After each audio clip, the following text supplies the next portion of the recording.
Breaking news out of Switzerland has ignited chaos within Donald Trump's inner circle and sent tremors through the worlds of politics and global finance. Swiss financial regulators have taken the extraordinary step of freezing accounts linked to Trump, reportedly locking down billions of dollars. While the exact figure remains under investigation, sources familiar with the matter describe the sum as significant enough to disrupt Trump's business operations, legal strategy, and political ambitions.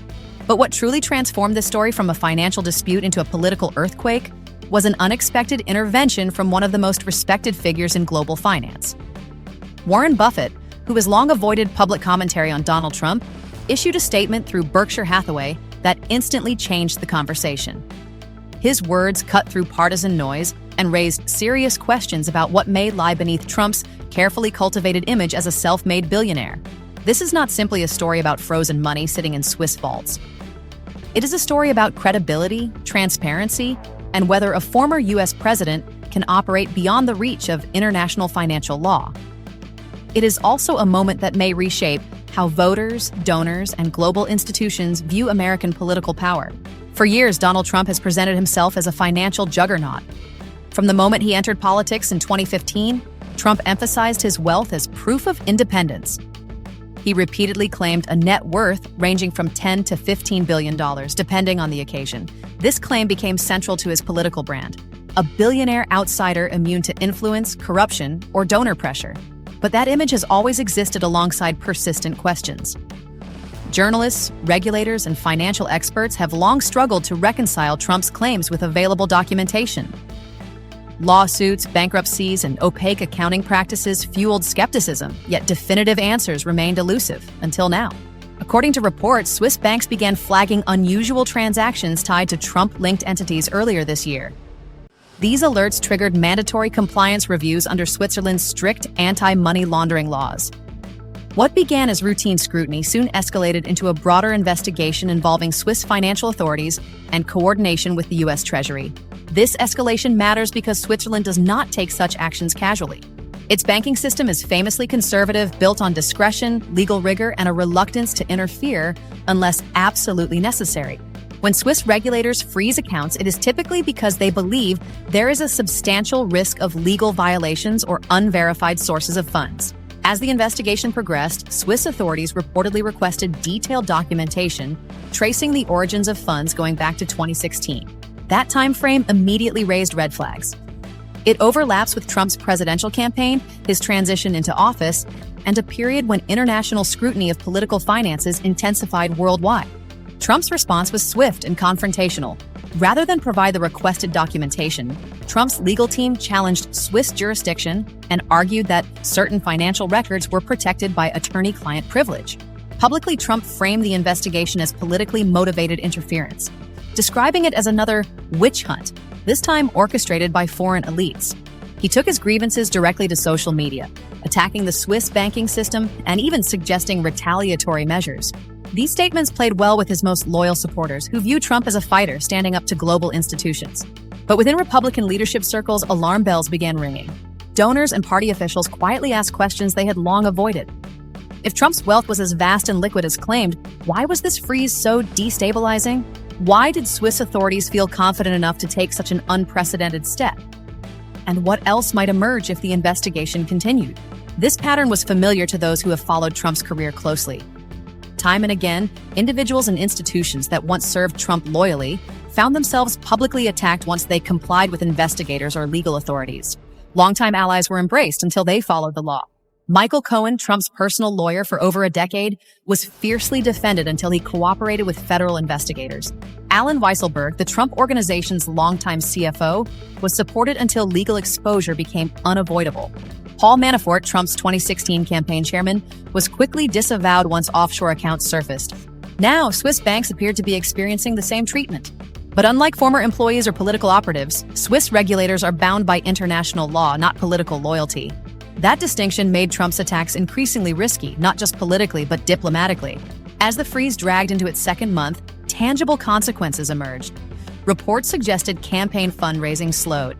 Legal bills continued to mount. Behind closed doors, some Republican strategists worried that Trump was turning a serious financial issue into a broader crisis of credibility. Then came the moment that fundamentally altered the trajectory of the story. Warren Buffett broke his silence. Buffett remarked that financial behavior reveals character and that institutions like Swiss banks do not freeze accounts without substantial cause. He then disclosed that Berkshire Hathaway had been approached in 2016 regarding financial opportunities linked to Trump-related entities, but declined due to concerns about transparency and structure. That revelation sent shockwaves across Wall Street. Suddenly, this was no longer a partisan dispute. It was a credibility crisis acknowledged by one of the most trusted voices in global finance. Trump now faced an impossible bind of his own making. Cooperation would require transparency. Transparency could expose years of financial maneuvering. Continued resistance, however, keeps billions frozen and feeds suspicion that there is something serious to hide. Within the Republican Party, fractures widened. Some lawmakers urged Trump to comply quietly and resolve the issue before it escalated further. Others feared alienating his base, which increasingly viewed the situation as a battle between Trump and the global financial elite. The divide became public when Senator Mitt Romney openly criticized Trump's response, stating that asset freezes by Swiss regulators are not political stunts, but legal actions grounded in evidence. Romney's remarks carried weight precisely because Switzerland's banking system is among the most conservative in the world. If Swiss regulators acted, he argued, the situation demanded seriousness, not social media attacks. Soon after, the U.S. Treasury Department announced it would cooperate fully with Swiss authorities. Treasury Secretary Janet Yellen emphasized that international banking agreements apply to all individuals, regardless of status or former office. The message was clear: former presidents are not exempt from global financial law. Media coverage intensified. Major outlets reported that some frozen accounts may have included transfers linked to political operations, raising the possibility of commingled personal and campaign funds. Legal experts noted that such commingling could expose Trump to additional legal risk beyond the Swiss investigation. What made this moment particularly striking was the bipartisan concern it generated. Conservative legal commentators acknowledged that freezing billions of dollars would require substantial evidence. Former prosecutors emphasized that cooperation between Swiss and U.S. authorities could uncover financial networks previously hidden from public view. Beyond Trump himself, the implications are profound. This case tests whether international financial oversight still functions in an era of extreme wealth and political influence. If a former U.S. president can defy regulators without consequence, it risks normalizing financial opacity at the highest levels of power. Financial transparency is not a technicality, it is a cornerstone of democratic governance. When those in power evade scrutiny, trust erodes. When norms collapse, corruption becomes harder to contain. As the 2024 presidential election draws closer, this unfolding story is rapidly positioning itself as one of the most consequential political issues of the cycle. Democrats are already shaping the narrative around it, portraying the situation as further proof that Donald Trump sees himself as operating above the law, not only within the United States, but on the international stage as well. In their framing, the frozen Swiss accounts are not an isolated financial dispute, but part of a broader pattern in which Trump resists oversight, dismisses institutions, and challenges any authority that seeks accountability. Republicans, meanwhile, find themselves in an increasingly uncomfortable position. On one hand, loyalty to Trump remains a powerful force within the party, particularly among his core base.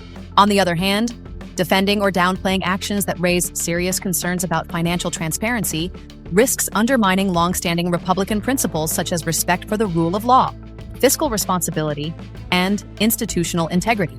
Party leaders must now decide whether to continue standing firmly behind Trump or to prioritize the credibility of the institutions that underpin both American governance and global financial stability. For voters, the choice is becoming stark and unavoidable. This is no longer simply a debate about one man's wealth or a dispute involving foreign banks. It is a broader question about what kind of leadership the country should embrace. Do voters want stability, transparency, and a restoration of trust with international institutions? Or are they willing to accept continued confrontation, legal uncertainty, and the normalization of conflict with global regulatory systems? At its core, this moment is about the rules that govern power in an interconnected world. It challenges whether those rules apply equally to everyone, regardless of wealth or political influence. As more facts come to light, the coming weeks will test not only Trump's financial narrative, but also the strength and resilience of the systems designed to hold powerful figures accountable. The outcome may ultimately shape how accountability itself functions well beyond this election.